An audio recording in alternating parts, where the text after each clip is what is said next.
खुल्लम खुल्ला प्यार करेंगे हम दोनों, इस दुनिया से नहीं डरेंगे हम दोनों। তৃণমূল কংগ্রেসের সমর্থনে, মমতা ব্যানার্জির সমর্থনে, প্রায় ব্রাত্য বসুর সমর্থনে আরএসএস এর ছাত্র সংগঠন এবিভিপি নেমে গেছে। একদিকে বামপন্থীরা, অন্যদিকে এবিভিপি তৃণমূলের সমর্থনে যাদবপুরে মিছিল করছে। একদম কোনো লুকাছুরি নেই, আর কিচ্ছু নেই। কোনো যা হবে পর্দার ওপারে আর কিচ্ছু হবে না, যা হবে এবার পর্দার এপারে হবে। ব্রাত্য বসুর গাড়ি, শিক্ষামন্ত্রীর গাড়ি, যাদবপুরের ক্যাম্পাসের মধ্যে একজন ছাত্রকে পিষে মারতে চাইল। তার বিরুদ্ধে গোটা রাজ্য জুড়ে আজকে এসএফআই ধর্মঘট ডেকেছিল। কি ধর্মঘট? ছাত্র ধর্মঘট। অনেকে বলছে উচ্চ মাধ্যমিক পরীক্ষার দিন ছাত্র ধর্মঘট। দাদা, বিশ্ববিদ্যালয়ের ছাত্র ধর্মঘট। বিশ্ববিদ্যালয়তে উচ্চ মাধ্যমিক পরীক্ষার সিট পড়েন না, তাই আনাড়ি কথাবার্তা বলে নিজেদেরকে হাস্যকর বানিয়ে তুলবেন না।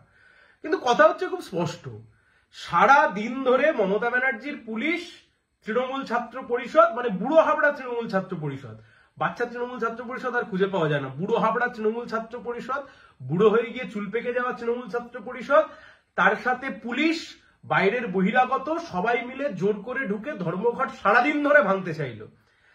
দক্ষিণ 24 পরগনায় সিপিআইএম এর জেলা পার্টি অফিস বাড়াইপুর, সেখানে কিছু লম্পঝম্প করতে গেল তৃণমূল কংগ্রেসের লোকজনেরা, আবার চেঁচিয়ে মেচিয়ে নিজেরাই বাইরে বেরিয়ে চলে আসলো। হাস্যকর। যাই হোক, সারা দিন ধরে তৃণমূল এবং পুলিশ বাহিনী দুজনে মিলে চেষ্টা করলো বামপন্থীদের বিরুদ্ধে লড়বার। দিনের শেষে আরএসএস এর ছাত্র সংগঠন, বিজেপির নিজস্ব কোনো ছাত্র সংগঠন নেই, আরএসএস এর ছাত্র সংগঠন এবিভিপি, যে মমতা ব্যানার্জি এই মুহূর্তে বলছেন আমি বিজেপিকে হারাবো, আজ যে বিজেপি বলছে আমি মমতা ব্যানার্জিকে হারাবো, সকাল থেকে বিকেল তৃণমূল বিজেপিকে গাল দেয়, বিজেপি তৃণমূলকে গাল দেয়, মমতা ব্যানার্জি বিজেপিকে গাল দেন, বিজেপি মমতা ব্যানার্জিকে গালাগালি করেন, সমালোচনা করেন। অথচ যদিও বা এটা ঠিক, আরএসএস এর বিরুদ্ধে মমতা ব্যানার্জিকে কিচ্ছু বলতে শোনা যায় না, কিন্তু বিজেপি পরিচালিত হয় আরএসএস এর মতাদর্শ দ্বারা, আরএসএস এর দ্বারা। আজ থেকে কিছুদিন আগে মোহন ভাগবত পশ্চিমবাংলায় এসেছিলেন প্রায় এক সপ্তাহের বেশি কর্মসূচির জন্য। এর আগেও আমাদের মনে আছে পশ্চিম মেদিনীপুরে মোহন ভাগবত যখন এসেছিলেন সেই সময়তে মমতা ব্যানার্জি ফুল মিষ্টি পাঠিয়েছিলেন। ঠিক মোহন ভাগবত ঘুরে যাওয়ার পরে এই রাজ্যের বুকে তৃণমূলের সমর্থনে খুল্লা নেমে গেল আরএসএস এর ছাত্র সংগঠন এবিভিপি। আর লুকানো চোরানো সেটিং কিছু আছে, যে সেটিং এর কথা আমরা এতদিন বলছিলাম? আর লুকানো চোরানো সেটিং কিছু আছে দিল্লিওয়ালাদের সাথে রাজ্যের সরকারের? না, লুকালুকি আর কিচ্ছু নেই, একদম খোলাখুলি। স্লোগান শুনুন।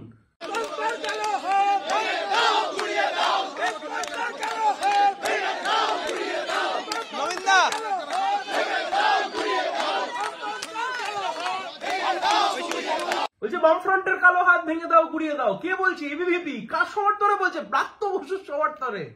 ব্রাত্য বসুর জন্য মিছিল করছে এবিভিপি, ব্রাত্য বসুর জন্য মিছিল করছে আরএসএস এর ছাত্র সংগঠন, তৃণমূলের জন্য মিছিল করছে আরএসএস এর ছাত্র সংগঠন। কার বিরুদ্ধে মিছিল করছে? বামপন্থীদের বিরুদ্ধে, এসএফআই এর বিরুদ্ধে, বামপন্থার বিরুদ্ধে। বামফ্রন্টের কালো হাত ভেঙে দাও, গুড়িয়ে দাও।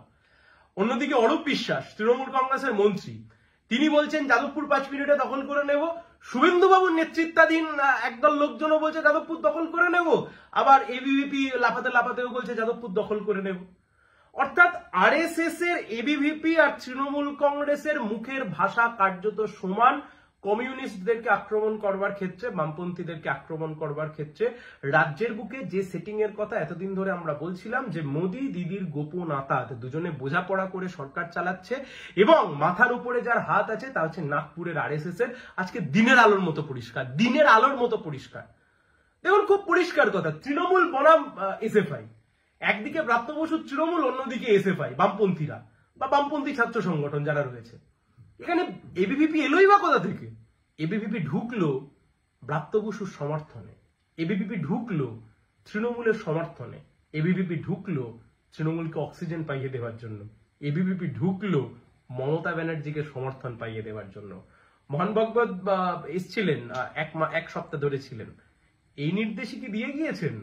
এত চুরি চিটিংবাজি দুর্নীতির পরে তৃণমূলকে ক্ষমতাচ্যুত করা যাবে না, কিন্তু বামপন্থীদের শক্তি যাতে না বৃদ্ধি হয় তাই জন্য আরএসএস এবং তৃণমূল কংগ্রেস দুজনে বোঝাপড়া করে হুমায়ুন কবির আর কার্তিক মহারাজ, তু মে মন্দির মসজিদের রাজনীতি, একজন একদিকে দাঁড়িয়ে বলবেন আমি এখানে বাবরি মসজিদ বানাবো, আরেকজন বলবেন রাম মন্দির বানাবো, আর দুজনে মিলে ধর্মীয় মেরুকরণ করবেন, আর সেই মেরুকরণের ফায়দা তোলার চেষ্টা করবে তৃণমূল আর বিজেপি। আর যে কারণে আজকে আমরা দেখতে পেলাম খোলাখুলি, ওই যে বললাম খুল্লা প্যার করেঙ্গে হাম দোনো, সংঘ পরিবারের এবিভিপি তৃণমূল ছাত্র পরিষদ একদম ये दोस्ती हम नहीं तोड़ेंगे हम मगर लेकिन तेरा साथ ना छोड़ेंगे। আরএসএস মমতা ব্যানার্জিকে বলেছিল মা দুর্গা বিপদে পড়েছে, তাই জন্য আজকে আরএসএস নিজের ছাত্র সংগঠনকে নামিয়ে দিয়েছে স্বয়ং মা দুর্গার সেবার জন্য। লজ্জা, বাংলার লজ্জা, বাঙালির লজ্জা। সেটিং মমতা ব্যানার্জি আর মোদিজির সেটিং, কেন্দ্রীয় সরকার রাজ্য সরকারের সেটিং, এই সেটিং পশ্চিমবাংলাকে রসাতলে নিয়ে যাচ্ছে। বাঙালি তার সংস্কৃতি, তার কৃষ্টি, তার সমস্ত কিছু, বাংলার অর্থনীতি, বাংলার শিল্প সম্ভাবনা চুরি দুর্নীতি লাটে তুলে দিয়েছে পশ্চিমবাংলাকে। মাথার উপরে রয়েছে আরএসএস এর হাত, দিদি আর মোদি দুজনে মিলে শান্তিতে সরকার চালাচ্ছে। ভালো থাকবে।